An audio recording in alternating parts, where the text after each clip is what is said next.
O Entre Linhas está de volta nesse ano de 2019, o primeiro programa inédito, e hoje um assunto muito atual, muito importante e, claro, que lida e mexe com todo o país. A reforma da Previdência é o tema do Entre Linhas dessa noite.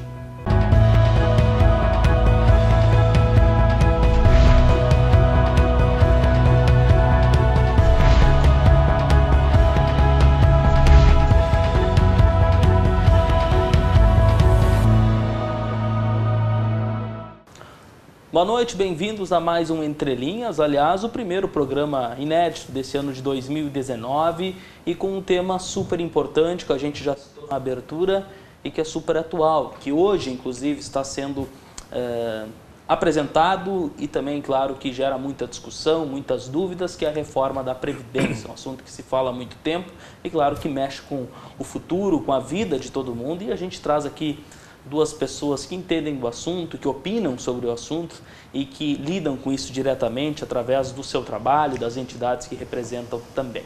Nós estamos hoje recebendo o José Pedro Kuhn, ele que é presidente da Federação dos Trabalhadores Aposentados e Pensionistas do Estado do Rio Grande do Sul. E também nós vamos conversar com a Márcia Pierozan, ela é advogada, ela lida com o direito previdenciário, especialista nisso, e vai nos trazer também informações, detalhes, tirar nossas dúvidas, porque, claro, é algo que nos traz dúvidas, preocupa a todos nós e a gente vai aprofundar esse tema hoje e você também pode aí tirar as suas dúvidas através do nosso programa. Ela também foi professora aqui da instituição, da Univates, né? Trabalha com isso há 21 anos. Nós vamos cumprimentá-los, senhores, bem-vindos, obrigado por aceitarem o nosso convite. Eu vou conversar primeiro com o José Pedro, até para saber, José Pedro, do que se trata a Federação dos Trabalhadores Aposentados e Pensionistas do Estado do Rio Grande do Sul. Até para saber um pouco da federação e também tem uma associação, né, também desta área aqui na região, aqui em Lajeado também. Enfim, fala um pouco dessas duas entidades que tu representa, já representou, já foi presidente da associação também. Queria que tu nos contasse um pouco isso. Tudo bem? Boa noite. Boa noite, Júlio. Inicialmente eu quero agradecer a oportunidade e agradecer o convite. Boa noite, doutora Márcia, é um prazer conhecê-la, com certeza, vamos ter uma boa conversa.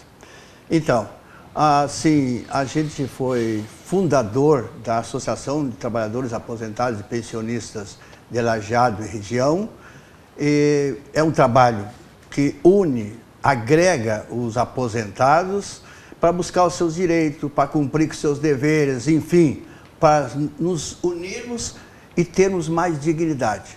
E a federação é a união das 102 associações de aposentados, pensionistas, idosos que existem no estado do Rio Grande do Sul. Nós agregamos mais de 2,5 milhões de aposentados, pensionistas e idosos nesse trabalho de juntar, não só para lutar pelos seus direitos, mas também para ter dignidade, ter direito à vida mais feliz, né, lazer, enfim. É unificar esse movimento e fazer com que as autoridades constituídas nos respeitem para que tenhamos dignidade e podemos, enfim, conviver feliz.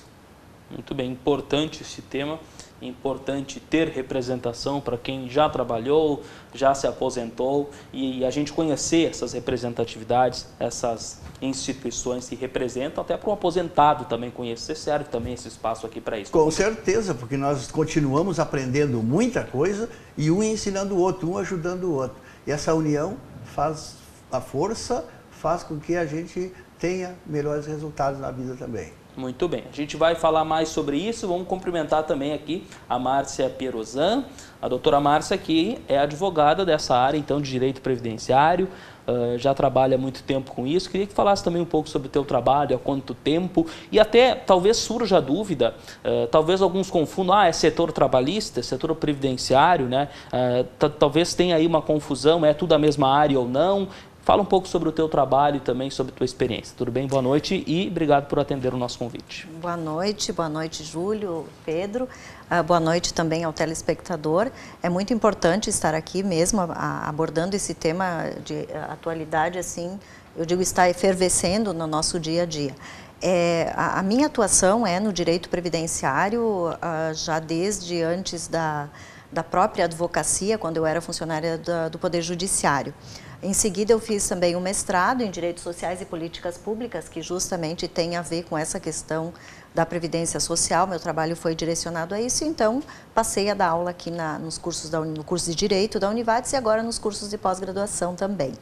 Então, é o meu chão, é o ar que eu respiro, é o almoço, é a janta. Eu adoro o que eu faço, trabalhar nessa área do direito previdenciário.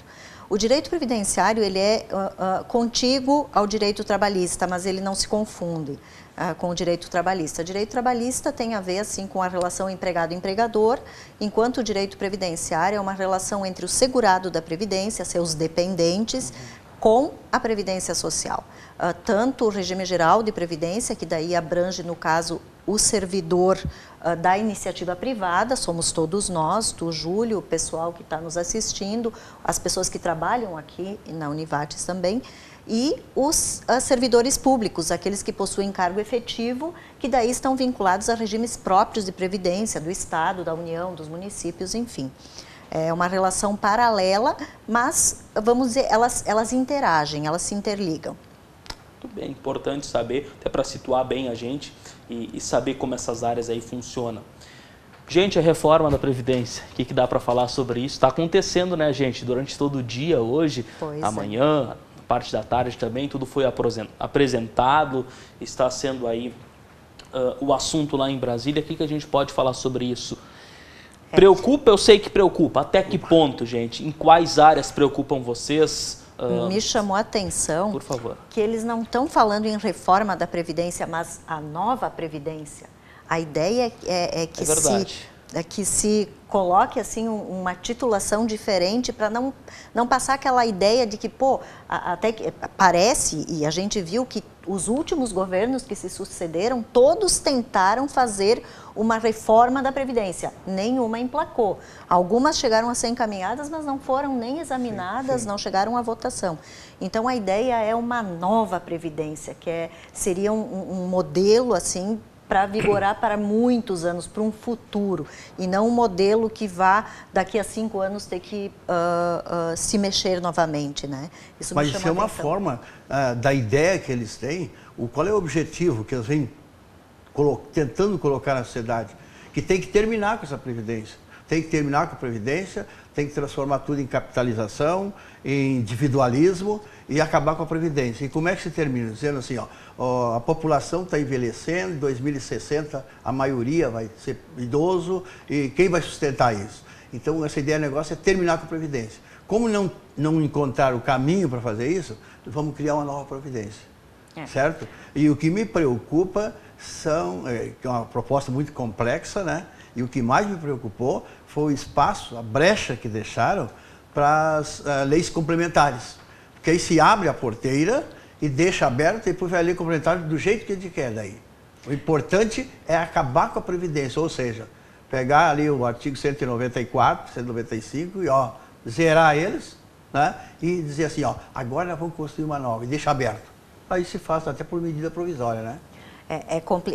O que o Pedro coloca tem pertinência porque hoje o artigo 194 que ele fala é o que aborda a Seguridade Social. Sim. A Seguridade Social como um todo, sendo seus 3 pilares fundamentais: a saúde, a previdência e a assistência social. Na medida em que se propõe uma capitalização, modificar o sistema da previdência social, que hoje é de repartição simples, né, seu Pedro? Sim. Nós falávamos, calcado na solidariedade entre as gerações. Isso é bem simples, eu explicava para os alunos, funciona assim, Júlio. Hoje, quem está na ativa está contribuindo, pagando previdência para pagar o benefício de quem está aposentado, na expectativa de que quando chegar a sua vez de se aposentar, os da ativa estarão pagando o seu benefício. Isso é solidariedade entre as gerações que funciona até hoje. Isso. Então, a preocupação que o Pedro coloca, que é pertinente, é que quando se pretende capitalizar a Previdência, é tornar a Previdência ao regime das previdências privadas que nós conhecemos por aí, Sim. de entidades abertas, entidades fechadas, enfim. Cada trabalhador faria um fundo próprio E esse fundo próprio é que garantiria o futuro benefício. Então, essa preocupação é bem pertinente. Exatamente. Outra coisa que a gente questiona muito é porque sempre foi superavitária. O que fizeram com todas as sobras que sempre vinha tendo? Nos primeiros 30 anos, não tinha aposentado, não é isso? Só arrecadava.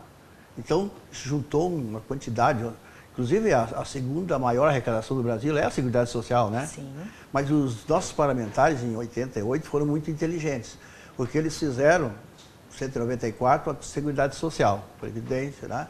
Saúde e assistência. E no 195, eles já colocaram de onde vinham as receitas. Todas as receitas.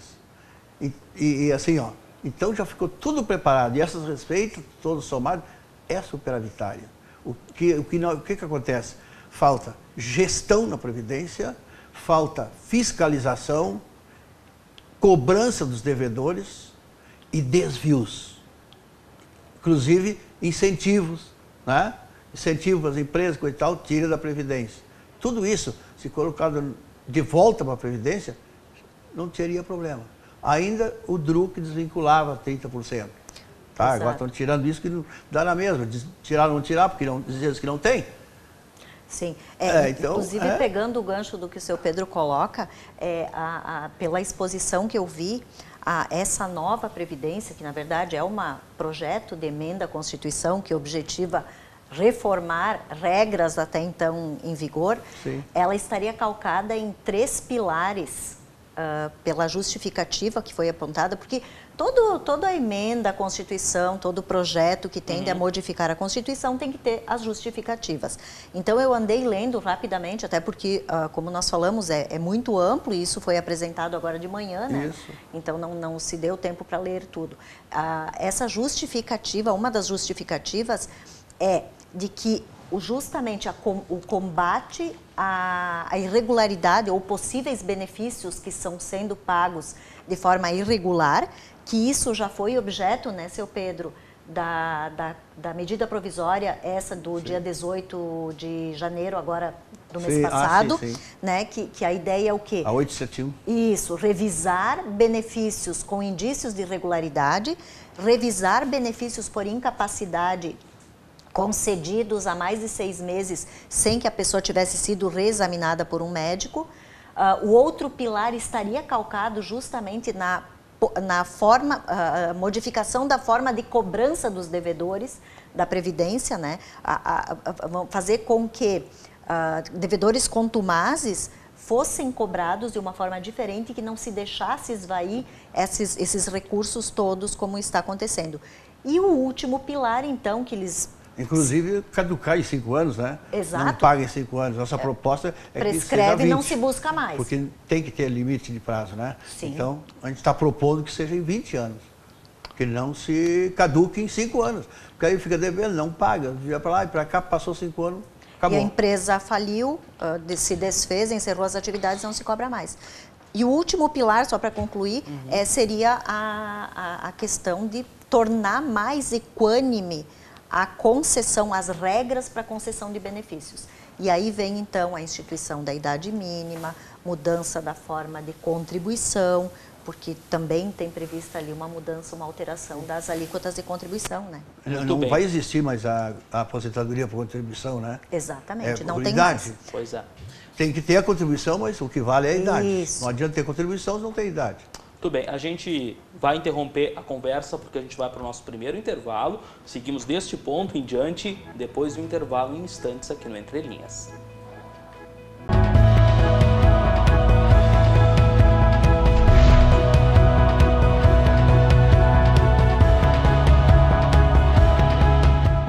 A gente está de volta com Entre Linhas aqui no canal 15 da NET, também 15 da Brasrede. E você nos acompanha também pelas redes sociais, pelo Facebook, na página da TV Univates ou pelo site univates.br/TV.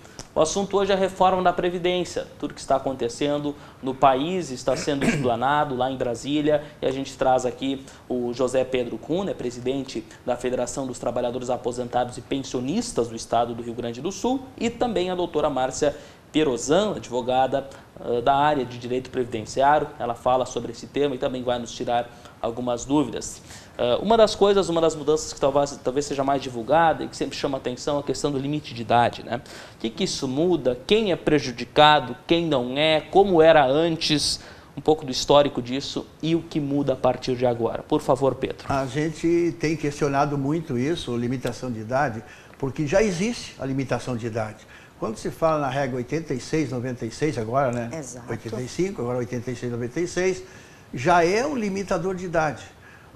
O que acontece? Com esse limitador de idade, computa também o tempo de contribuição. Então, para aqueles trabalhadores que começam aos 16 anos, eles têm a possibilidade de se aposentar um pouquinho antes, por causa do somatório. E, então, hoje vão ficar prejudicados, limitando simplesmente 65 para o homem. Ele vai ter que recolher, quem começa aos 16, 49 anos. Tá? Então, assim, ó, já existia o limitador. Então, eu acho que não há necessidade de botar fixo. Até porque as diferenças de trabalho, de várias circunstâncias na vida, é diferente para as pessoas e para as regiões. Não é isso? É diferente. Isso é uma verdade. É nós que somos professores, sou professor. Então, eu trabalho numa sala de aula, eu tenho um tipo de trabalho, certo? Agora, o outro que trabalha lá, como eu me criei, trabalhando com a enxada, na roça, sol, na poeira, tem uma outra condição de vida, de saúde, inclusive, de apoio à saúde. É diferente. Então, tudo isso. Ou então aquele que vive lá no Pará, lá no Cerrado, tá? Ou aquele que vive no ar-condicionado, como nós estamos aqui, num bom ambiente, coisa e tal, tranquilo. É diferente, não é? Então, tudo isso tinha que ser computado. E outro fator que vai influenciar muito também vai ser agora a nova reforma trabalhista, que vai tirar muita gente da contribuição. Faz o MEI aí, que a gente contribui se quer, né? Isso é uma verdade. Isso aí, então, são muitos fatores, muitos pontos. Então, isso a se fixar, isso vai dar, né? Por isso eu penso, né, seu Pedro, Júlio e telespectador, que isso ainda vai dar muita discussão. Porque o seu Pedro abordou, assim, alguns pontos que são fundamentais nessa avaliação toda. Teria outros tantos, né, seu Pedro? Tem a questão do envelhecimento da população, isso é uma verdade? Tem. A questão da idade mínima mesmo, tanto na aposentadoria por idade quanto da regra do fator 85-95, hoje 86-96, já existia. E parece ainda nessa proposta, tem gatilho, né? Você aumenta a expectativa de vida, vai para 65, 66, 68. Pode mudar. Teu caso, por exemplo, vai ir para 80, com certeza. Eu quero pedir uma coisa para a Márcia. Vai estar vivendo há 110 anos. Eu quero pedir uma coisa, pelo amor de Deus, para a Márcia. Eu vou me aposentar ou não vou? Eu quero saber. Pois é. Eu até gostaria de pedir algo assim um tanto quanto indiscreto, mas se tu quiser não se importar em dar o exemplo, quantos anos tu tens? 28. E quanto tempo de contribuição? 10. Pois é, então vamos lá. O Júlio, seu Pedro, é um dos que vai chegar aos 65 anos. Ele não tem outra alternativa. Então, 10 anos de contribuição, com 28, vamos colocar 30, até os 65, tu tens mais 35 anos para trabalhar.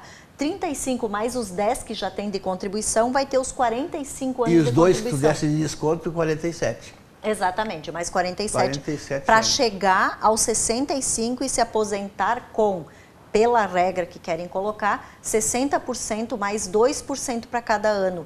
No caso do Júlio... 2 ou 1? 2% para cada ano, além dos 20. Então, se ele tiver 47 anos de contribuição, 2% para cada 2 anos além dos 20, para cada ano além dos 20, seria 27 anos a 2%, vai dar mais de 100%. E isso é uma possibilidade, isso me chamou a atenção. Que na regra nova, a pessoa pode se aposentar com mais de 100%. É o caso do fator previdenciário, né? O fator previdenciário permite isso, mais de 100%. Hoje sim, mas no caso da nova proposta, o fator previdenciário não permite ganhar mais de 100% como está hoje, que é essa lei que foi de 2015, que está em vigor ainda agora. Na nova proposta, se aplicando a regra do fator 86-96, que daí ao invés de cada 2 anos aumentar 1, vai aumentar 1 por ano, o senhor chegou a ver isso, né? É 1 por ano, essa regra manda aplicar o valor até 100%, não mais do que isso. Na regra permanente, a regra nova, que eu penso o Júlio vai se enquadrar, poderia ganhar mais de 100%, depende do tempo que ele vai contribuir. Então, é bastante coisa para ver. O que mais me chamou a atenção dessa alteração foi, eu preciso responder o teu questionamento lá no início, e falávamos fora do ar, né? Sim. É sobre o quanto as mulheres foram prejudicadas. Eu preciso defender, não é porque sou mulher, não é porque é a minha classe, mas todas as regras que eu examinei hoje durante o dia, desde o regime geral de previdência social, trabalhador urbano, trabalhador rural, professor, professora, as professoras estão sendo muito prejudicadas. Isso isso eu penso que não pode passar. As pessoas precisam se mobilizar porque não tá de acordo com a tal da equidade que está sendo preconizada nas justificativas para a reforma que está se pretendendo fazer. A mulher está muito prejudicada. Indo para o RPPS, que é o servidor público, também a mulher é prejudicada. E eu poderia, claro que aqui não há possibilidade, mas Sim. eu poderia apontar item por item o porquê a mulher está sendo prejudicada. Certo. Por isso aquela regra antiga de 86, 96, eu lembro que quando foi proposta aquela regra, começou a discussão, nós tivemos uma discussão em Porto Alegre, no Simpro-RS, Sindicato dos Professores Particulares, Olivates, professores Oliparte. Eu era diretor do sindicato e nós tivemos uma reunião com o deputado Pepe Varg, que foi o proposto, e isso não estava incluído. E eu defendi lá, não, mas para um pouquinho, temos que fazer essa diferença, que ia ser tudo igual, né? Aí chegamos a um acordo lá em Porto Alegre, no Simpro-RS, de que a mulher, a professora, era 85 e o professor 95, né? E aí esse acordo depois foi levado, não passou naquela época, mas depois, mais tarde, voltou e passou essa regra. E ela é uma regra, eu acho que é uma regra boa. Só para ter uma ideia do que querem fazer agora. Hoje a professora, ela precisa 50 anos de idade e 25 de magistério. 25 anos em sala de aula, certo? Isso. A proposta é que passe para 60 anos de idade e 30 em sala de aula. Ou seja, ela tem um aumento em 10 anos no requisito etário e 5 no tempo de contribuição. O homem, seu Pedro, hoje é 55 de idade e 30 de contribuição. O que ficou para ele? 60 de idade, 5 de aumento etário, mulher 10, e 30 de contribuição que ele já tem. Sim. Então, o tempo de contribuição não mexeu para ele só aumentou 5 anos da idade. A mulher aumentou. Estão querendo aumentar 10 anos da idade e mais 5 da contribuição. Eu digo, mas que negócio é esse? E né? mais 10 da contribuição, porque normalmente a professora começa com 20 anos. Exato. A maioria começa 18, 20 anos, né? Então vai ter que trabalhar mais tempo até chegar àquela idade. 40 anos de contribuição. Eu vou ser bem sincera, eu penso que essas regras que foram encaminhadas hoje, elas são regras muito duras em alguns pontos, e eu citei esse, que me parece até um escândalo, né? Para depois, numa votação, num exame mais, na hora da votação, se negociar e abrandar um pouco essa regra, porque não tem uma justificativa plausível para que as mulheres sejam tão prejudicadas nessa reforma que está sendo encaminhada. É importante deixar claro para quem está acompanhando que isto não foi aprovado ainda, isso está sendo encaminhado à Câmara, isso vai ser avaliado, enfim. Mas vocês entendem, e claro que a gente nunca sabe o que esperar lá de Brasília, mas vocês entendem que isso pode demorar a ser aprovado, que isso vai ser reavaliado várias vezes até que isso se concretize. Claro que eles fazem previsões aí de até quando querem aprovar, mas é uma matéria que eu imagino que deva gerar muita discussão ainda, né? Sim. Não, com certeza, olha aqui, ó, o bom negociador faz isso, né? Sempre pede a mais. Pensei isso, então, assim, seu Pedro, fizeram muita especulação. Entende? Fizeram muita especulação, pediram muitas coisas, lançaram assim. Chutaram para cima. Chutaram umas coisas para cima, largaram até coisa que não era verdade. Ah, não, houve vazamento. Aquilo foi de propósito, para ver a reação, certo? Para ver a reação. Então, eu lembro que nós, desde janeiro, nós estamos reunindo em Porto Alegre, reunindo os lideranças. Então, assim, ó, aí dizem, ó, vamos manter calma, não vamos atacar, não, vamos ficar quieto. Quando lançaram essas aí, dizem, olha, vamos ficar só na escuta, que isso aqui é para ver a nossa reação, a reação do movimento. Então, assim, ó, e agora, eu até ouvi um comentário, que o governo tinha que lançar, ser mais duro para conseguir alguma coisa. Para negociar. Porque fizeram uma pesquisa no Congresso e deu para verificar que ele não está com o suficiente, ele não tem base suficiente para passar. Certo? Pode ver que da capitalização, do regime de capitalização, já nem está sendo discutido. Por quê? Estava lá embaixo. Porque eles pesquisaram por partido, por Senado e deputados, por Estado, mais de 40 questionamentos para ver como é que estava a distribuição, o que estavam pensando. Os novos, os reeleitos, enfim, fizeram tudo que foi tipo de pesquisa para ver as reações. E o governo percebeu que ele não está com a base formada. Inclusive... E aí então vou lançar mais forte, coitado, para poder ceder. Inclusive, muitas coisas ficariam para um segundo momento, que seria que agora, em função dessa questão toda, né, ficaria a questão da capitalização, se vai ou não vai haver capitalização, e a questão dos militares e dos demais servidores vinculados à Brigada Militar, militares e bombeiros, no caso, né? Diz que vai ficar daqui 30 dias. Vai ficar para 30 dias num projeto de lei para alterar as regras deles. E é importante que esclareça... Mas é bem leve as deles. Só aumentar um tempinho ali... Mas o pessoal diz, tá, mas por que não encaminharam junto, né? É importante que esclareça isso para o telespectador. Ocorre que as regras dos militares não estão previstas na Constituição. Por isso, as regras deles podem ser alteradas por projeto de lei. Então, não é que... Eu sou muito justa, pelo menos tento ser, na medida do possível, muito justa na avaliação das coisas. Claro. Quando uma coisa está correta, está correta. Quando não está, vamos falar. Né? Vamos falar sempre. Então, nesse ponto, a emenda à Constituição, o projeto só está alterando o que é constitucional. Regra dos militares não está na Constituição, então isso pode ser projeto de lei. Claro, se vão apresentar junto, seria, vamos dizer, politicamente mais correto apresentar junto, para não dizer os militares estão fora, né? Aquela coisa que o pessoal comenta muito, mas... Importante entender, eu vou pedir para vocês, eu vou chamar um intervalo, daqui a pouco a gente segue conversando, nós vamos logo mais voltar com o terceiro bloco do Entre Linhas.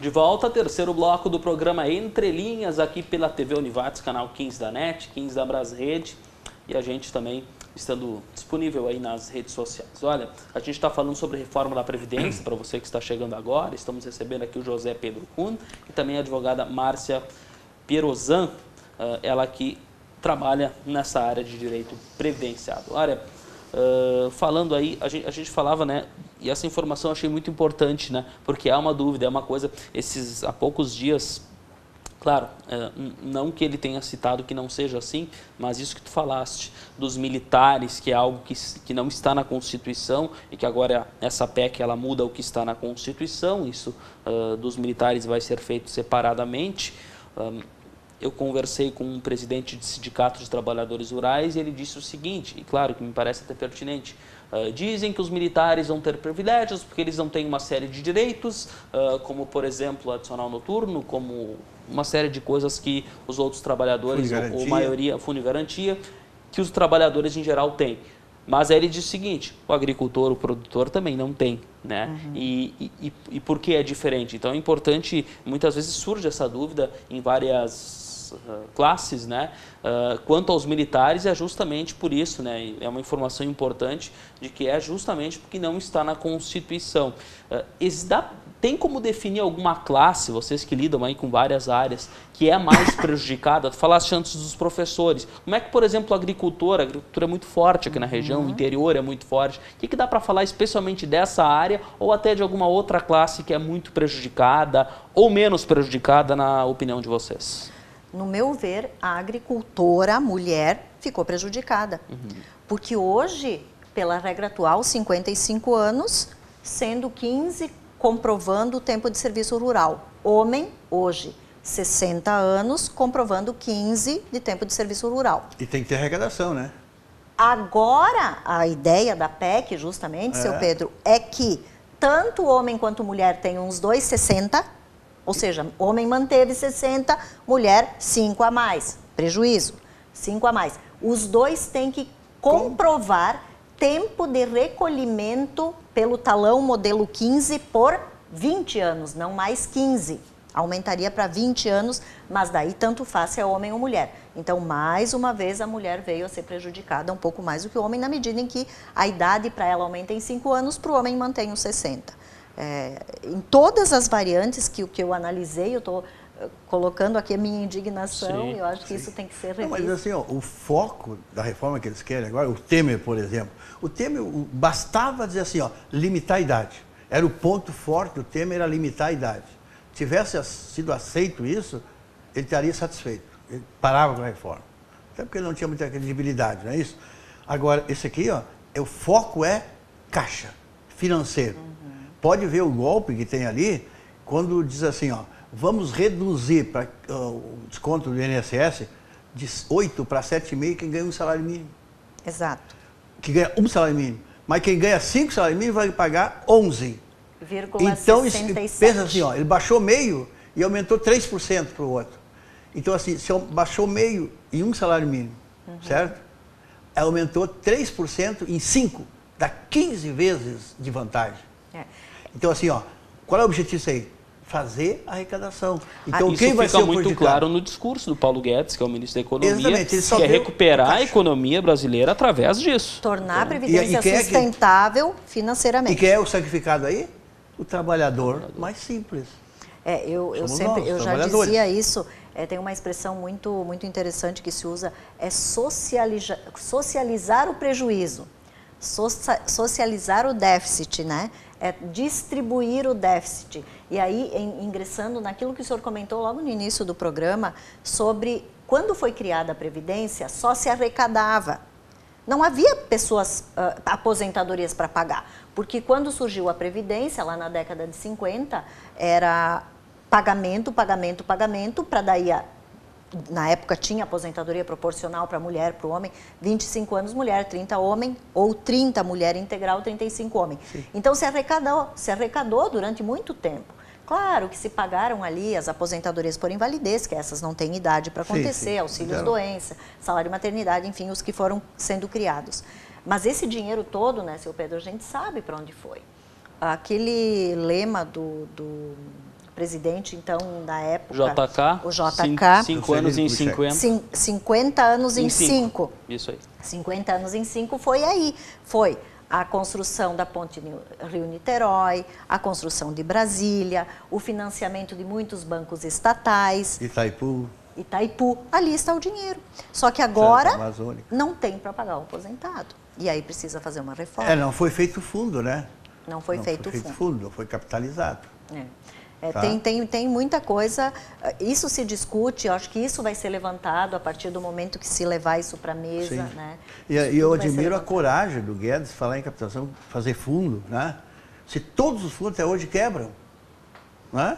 Praticamente, todos quebram, o banco quebra também. Eu conversei até com a liderança política aqui da região, que foi a uma reunião com o ministro Paulo Guedes, e ele disse que me chamou a atenção que tu disseste da época do JK, né, do Kubitschek, desse lema de crescer 50 anos em si, que isso praticamente foi usado, inclusive no discurso, numa reunião com ele, de que iriam fazer isso economicamente, crescer muitos anos em 4, né, ou em 5, enfim, o tempo que tiverem ali, ou seja, de ter um crescimento, ou seja, com esse dinheiro. Com esse dinheiro. Então, quando ele falava de reforma da Previdência, esse discurso de arrecadar e juntar dinheiro, ele era muito claro e meio que sem nenhuma censura. Se falava isso abertamente.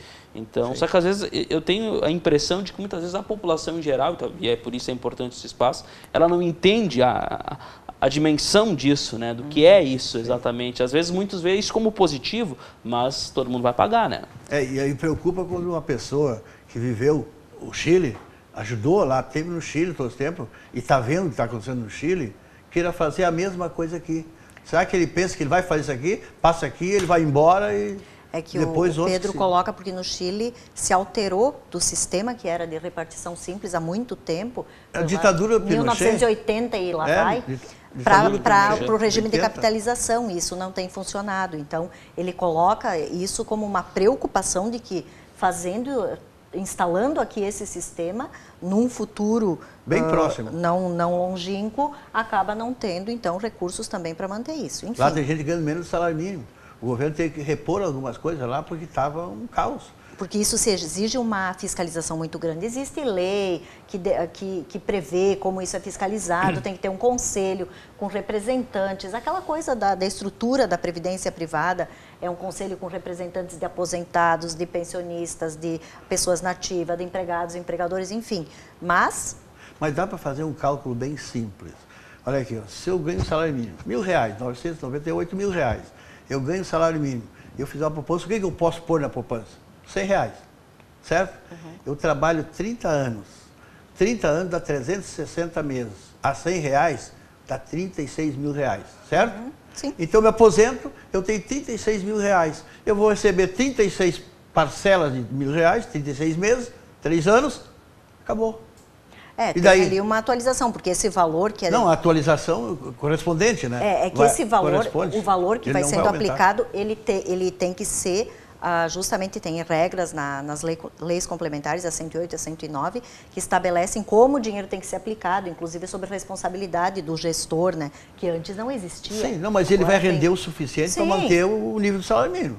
Ele não vai crescer. E além do que, seu Pedro, e aí eu pego um outro gancho que o senhor já lançou aqui, que eu concordo também, que é a questão da informalidade. Eu penso que as regras todas, do jeito como estão postas, vai estimular ao trabalho informal.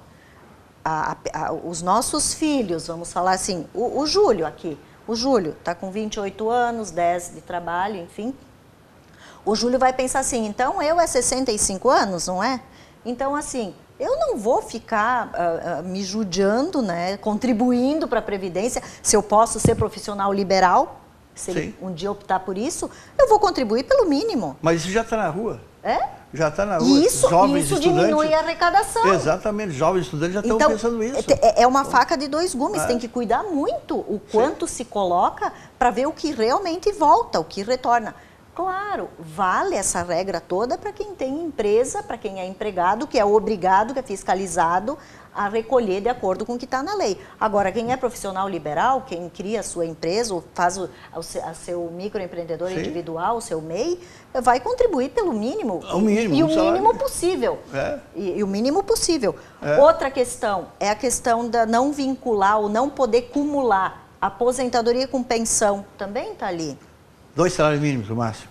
O máximo que pode é 2 salários. Tem ali uma regrinha transitória agora, seu Pedro, que coloca assim, se é até 4 salários mínimos, me parece que daí paga uma quantia, um percentual ali do segundo benefício. Acima de 4 não cumula mais. É uma situação assim. Estava com a proposta, né? Ia acumulando eles fizeram escaladamente. 20%, 40%. Isso. Quando chegava em 8 mil, zerava. No projeto tudo do Temer era ou pode ou não pode. Até 2 salários pode, depois não pode mais. Agora estão fazendo um escalonamento. Mas isso também é fácil pensar. Eu sou casada. Eu me aposentei pela regra do fator 85, porque eu comecei a trabalhar com 13 anos de idade, e na nossa época podia, seu Pedro. Sim. Na tua época não pode mais, na minha época podia assinar carteira com 12 anos de idade. Eu assinei com 13. Eu contei a partir dos 12 anos. Eu com 13. Contou por causa da agricultura, né? Meses de férias. Isso. Meses de férias. Eu contei dos 13, a partir do momento que eu assinei a carteira. Com 51 anos eu tinha 34 anos de contribuição, fechou os 85 pontos, eu consegui me aposentar. Né? Mas aí eu tenho meu marido, que é profissional liberal, é advogado também, e ele contribui por um salário mínimo. Por quê? Porque se um dia um de nós falecer, é só o meu benefício que vai ficar. Porque como eu consegui me aposentar com um valor um pouco maior, eu sempre paguei praticamente a vida inteira, desde o tempo do Poder Judiciário, o teto. Então, eu não me aposentei com teto, mas enfim, um valor mais alto supera os 3 salários mínimos, automaticamente ou é a minha aposentadoria, no caso vira pensão por morte se eu falecer, ou é a dele. É óbvio que ele vai optar pela minha, que é com valor maior, porque ele está pagando pelo mínimo. Que estímulo ele tem em pagar mais se um dia ele sabe que se eu ou ele morrer só vai ficar um benefício? Então, essas coisas têm que ser pensadas. Ninguém pensa isso na hora de criar uma proposta dessa, sabe? Então, vai dar muita discussão ainda. Muito bem, e a gente vai continuar essa discussão depois do intervalo. A gente também vai trazer dúvidas aí de pessoas que a gente captou na rua aí e que tiveram uma outra pergunta, e a gente vai trazer aqui para os especialistas responderem. Até já.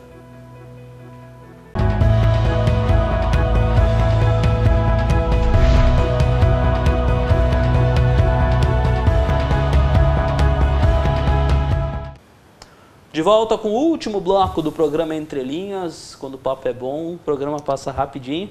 E a gente está falando aqui então com o José Pedro Cunha, ele que é da Federação dos Trabalhadores Aposentados e Pensionistas do Rio Grande do Sul, e também a doutora Márcia Perozan, advogada do direito previdenciário. A gente segue falando sobre esse tema e eu disse antes que eu iria trazer aqui uma pergunta, na verdade é uma opinião de uma pessoa que pediu especialmente para que a gente pelo menos citasse essa opinião dele aqui e daqui a pouco perguntasse a vocês que entendem a área para ver se ele está certo. Ele disse assim, de uma forma muito simples, disse o seguinte, até em redes sociais ele conversou com a gente. Ele disse que essa reforma é simplesmente para fazer com quem já se aposentou continue pagando. Ele está certo? Não tem mudança na regra, ele está certo, vamos dizer, a pessoa que... Ele está certo, mas já era assim. Já era assim, sim, já era assim. Isso não tem previsão de mudar, até porque a base hoje da Previdência Social, do recolhimento se exerce uma atividade remunerada, automaticamente está vinculado à Previdência Social e deve contribuir. E essa contribuição, inclusive, do aposentado que continua trabalhando, está calcada no princípio da solidariedade entre as gerações, que o seu Pedro colocava. Ou seja, porque existe uma solidariedade entre as pessoas que estão na ativa e os que estão inativos, de um pagar o benefício do outro, na expectativa de que um dia alguém vai pagar o meu, é que mantém a obrigação de a pessoa aposentada continuar contribuindo. Tudo bem. Esse é um assunto que a gente tem discutido, né? Inclusive na nossa frente parlamentar, tem gente que defende, queria fazer um projeto, tem que brigar para que suspendesse isso. E a gente discute, mas nós temos que ver o outro lado da solidariedade, que é, assim, ó, se eu estou trabalhando, eu estou tirando a vaga de um outro, certo? Também esse lado. Então, essa contribuição. Então, a gente tem pedido que nos estorne depois no final, mas tem o lado solidário, não é isso? Então, a gente tem que ser coerente também, não é isso? A gente tem que ser coerente. Tem que se eu seguir estou ocupando uma a vaga, estou trabalhando, estou contribuindo. Exato. Entende? Eu estou contribuindo. É isso que estabelece fazendo o sistema equilíbrio hoje. social. Tudo bem. Quem é aposentado, é uma coisa até que a gente até falava antes do programa aqui, né? Quem é aposentado pode se perguntar, e agora eu já estou há alguns anos aposentado, vai mudar alguma coisa para mim? E aí, vai mudar ou não vai? Muito pertinente a pergunta, Júlio. O seu Pedro também saberia responder com certeza, mas me coloco nessa fala em função do direito adquirido. Nem chega a ser o direito de quem já está aposentado. Quem está aposentado, fique tranquilo. Ninguém pode mexer na sua aposentadoria, a menos que for apurado algum indício de irregularidade, e aí o INSS vai chamar a pessoa para apresentar uma defesa, para dizer o porquê que está apontando alguma irregularidade, vai dar tempo e prazo para a pessoa se defender, oportunidade para isso, e depois vai decidir se o benefício é irregular ou não. O aposentado, num primeiro momento, não está incluído na PEC, no projeto de emenda à Constituição. Outra situação, quem já implementou os requisitos para uma aposentadoria antes de ser aprovada a reforma? Vamos lá. Exemplo, hoje, dia 20 de fevereiro, uma mulher completou 30 anos de contribuição. O tempo que hoje necessita para uma aposentadoria, independente da idade que ela tem. Pela regra atual, pode encaminhar a aposentadoria. Se essa pessoa não encaminhou e quer encaminhar a semana que vem, o mês que vem, o ano que vem, inclusive o ano que vem, depois de já estar aprovada essa reforma, vai poder se aposentar com as regras atuais. Isso é direito adquirido. Então, direito adquirido é quando a pessoa completou os requisitos segundo a vigência de uma determinada lei naquele momento. Não importa quando ela vai encaminhar o benefício. Não importa quando ela vai pedir, ela tem que fechar o direito. implementar os requisitos. Isso é direito adquirido. E agora uma questão muito importante, porque uma das regras de transição, é importante colocar isso para o telespectador, porque eu sei que a dúvida surge. Independente dessa regra nova, 62 anos mulher, 65 homem, isso é para quem ingressa no sistema daqui para frente. Existem aquelas pessoas que estão quase chegando na fase da aposentadoria. Como fica para essas pessoas? Existem 3 regras de transição pela PEC. Primeira regra, a pessoa que falta menos de 2 anos para se aposentar, ou seja, mulher com 28, hoje precisa 30, homem com 33, hoje precisa 35. Esses casos, quando vier a reforma, for entrar em vigor a nova PEC, e essa pessoa não fechou os 30, mulher, ou 35, homem, e faltam menos de 2 anos, essa pessoa vai poder se aposentar pelas regras atuais, tal qual está hoje com o fator previdenciário, desde que a mulher chegue nos 30 e cumpra um pedágio de 50% do tempo que faltava para chegar naquela idade, naquele tempo. Por exemplo, a mulher tem 29 anos de contribuição e vem a PEC. Essa mulher, pela proposta, teria que trabalhar mais 1 ano para chegar nos 30 e mais 50% desse 1 ano. Meio ano. Ou seja, em 1 ano e meio, ela se encaixa na lei atual com o fator previdenciário. Essa é a primeira regra. A segunda regra seria a que partiria de uma idade de 56 anos para a mulher e 61 para o homem, e aí teriam que completar também 30 anos de contribuição mulher, 35 homem, e a cada ano aumentaria a exigência em meio ano, é difícil de explicar, eu sei, mas a cada ano aumentaria a exigência da idade em meio ano até chegar nos 62 para a mulher e nos 65 para o homem. E por fim, a terceira regra é uma mescla do fator 85-95, que hoje é 86-96, em que a pessoa, com a soma da idade e do tempo de contribuição, completando 86 pontos mulher, 96 pontos o homem, e a cada ano que vai passar daqui para frente aumentaria 1 ano na exigência, completando esse tempo também poderia se aposentar, então, sem o fator previdenciário. É interessante. Essas são as 3 regras de transição. Algumas situações que talvez estejam muito ali numa linha tênue, né? Por exemplo, no caso ali de 33 anos para homem, né? Uhum. E aí poderia entrar nessa regra velha. A primeira regra é né? mais benéfica, vamos dizer assim. O cara que tem 32, ou 32,5, ele precisa torcer para isso demorar mais para ser aprovado. Ou seja, exatamente. Começa a gerar uma certa apreensão ou torcida, enfim. Eles têm que enrolar, engraçado. Porque para mim vai ser benéfico. Sim.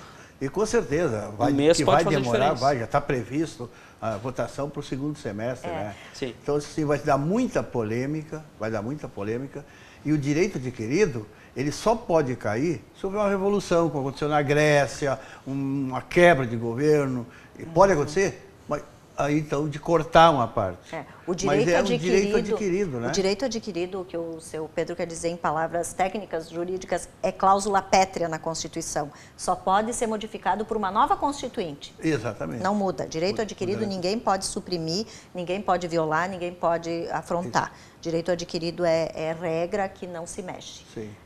É isso aí. Muito bem. Eu sei que o assunto é muito amplo e o programa é muito pequeno para esse assunto, mas tem alguma pergunta que eu não tenha feito, que seria importante, alguma informação que seria importante relatar, tanto na tua área dos aposentados, como também de uma forma geral com a doutora Márcia, que seria importante usar esses últimos minutos de programa para informar o nosso telespectador, alguma dúvida que vocês sentem que ela é muito comum na população, que vocês estão sentindo nas ruas, enfim, o que dá para falar que ainda não foi comentado até agora, que é importante? Eu gostaria de deixar um recado para o telespectador. Que o telespectador não tome nenhuma atitude precipitada. Que o telespectador acalme, isso é só uma proposta, um projeto de emenda que está sendo encaminhado, que vai ser discutido, vai ser votado e que as regras podem não ser exatamente essas que estão no projeto. Então, não tem por que as pessoas se apavorarem, se anteciparem, saírem correndo para encaminhar um pedido de aposentadoria, enquanto que o seu direito já está adquirido, levando em conta isso, e que qualquer direito somente pode ser, vamos dizer assim, não respeitado em função de alguma mudança depois de aprovado e depois que entrar em vigor. Enquanto isso, não tem como afrontar nenhum direito de quem já está ou de quem implementou os requisitos. Nós também vamos nesse sentido, né? A nossa orientação, nós temos dado sempre, é que assim, ó, o trabalhador, o aposentado, sempre procure informações, vá no lugar certo, procure seu advogado de confiança. As nossas associações no estado, são mais de 100, 102, têm os seus advogados, nós temos o coletivo jurídico para ajudar. Esse é o objetivo. Não se afobe, não se preocupe muito. Agora sim, nós temos que estar unidos e pensarmos, tomar atitudes de cidadão, uma atitude assim, ó, consciente. Isso é importante. Sempre bem orientado. Como também, até é bom lembrar do negócio dos consignados, né? Sim. Cuidar, quando vou fazer consignado, cuidar, para não assinar um papel entre meio, os papéis, assinar um que dá outros direitos, descontos, às vezes estrambólicos, não é isso? Então assim, ó, todos esses cuidados. Então nós, principalmente o mais idoso, o aposentado, busque orientação, participe da sociedade. Se a sua cidade ainda não tem uma associação, certo? Procure a mais próxima, venha a Portal de Afetapegues, aqui em Lajeado nós temos a Tapel, né, que está a serviço da nossa comunidade, que a doutora Márcia está aqui também, com certeza, trabalhando muito em favor disso aí, mas esta reforma vai dar muito bate-boca, vai dar muitas emendas e nós temos que influenciar. Influenciar de que modo? Para que a gente vá perder o mínimo possível. Que a tendência é todos nós pagarmos a conta, porque eles querem fazer caixa. E estão começando pelos mais fracos, que são os trabalhadores mais simples. Pode ver, o que aparece ali começa pelos mais simples. Como diz um coronel, nós, direito adquirido, não abrimos mão. Agora, podemos pensar em algumas coisas. Agora, direito adquirido, não mesmo. E até porque é causa pétrea, né? É importante que a pessoa, então, pense bem e não tome nenhuma decisão precipitada, até porque a aposentadoria, num primeiro momento, ela é para o resto da vida, ela é para sempre. Então, é importante a pessoa estar bem consciente naquilo que ela está fazendo, naquilo que ela está encaminhando e aguardar para ver como a coisa vai ser votada. Senhores, o tempo acabou, muito obrigado, acho que foi muito benéfica essa nossa conversa, claro que poderíamos fazer 2, 3, 4 programas para falar disso, que teria tema para isso. Estamos e vai à ter disposição, durante, né, doutor? Quem sabe falamos um dia de novo, eu acho que vai ter momentos que em que isso seria importante, a gente certamente vai conversar, mas foi realmente muito bom ouvir vocês e aprender junto com vocês um pouco sobre isso. Obrigado pela presença. Daqui 2, 3 meses, com certeza, temos boas novidades. Tomara. Tomara. Vamos torcer para isso. Boa noite. Encerramos o Entre Linhas. Uma boa noite a quem nos acompanhou. Você pode, se você não conseguiu esta noite aí nos acompanhar, estará disponível no YouTube, também na página da TV Univates no Facebook. Uma boa noite a todos e até o próximo programa.